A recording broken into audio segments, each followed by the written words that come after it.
How to import a wallet using Keystore files in SafePal. Are you guys facing issues to import a wallet using Keystore file in SafePal? If that's so, then this video might help you out. Without further ado, let's dive into the video. To import a wallet using a Keystore file in SafePal, open the SafePal application on your mobile device. Once you open the app, now tap Software Wallet, then select Import Wallet. Choose the Keystore option from the list. You'll be asked to paste the contents of your Keystore file. This is usually a long block of text starts with as. Next, enter the password that was originally set when the Keystore was created.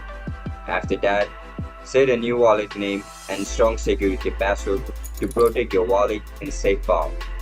Tap Confirm and your wallet will be imported and ready to use. Always keep your Keystore file and its password stored securely and never share them.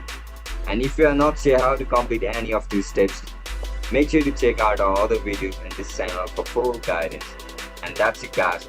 That's how you can import a file using Keystore file in SafePal. I'll catch you in the next one. Bye bye.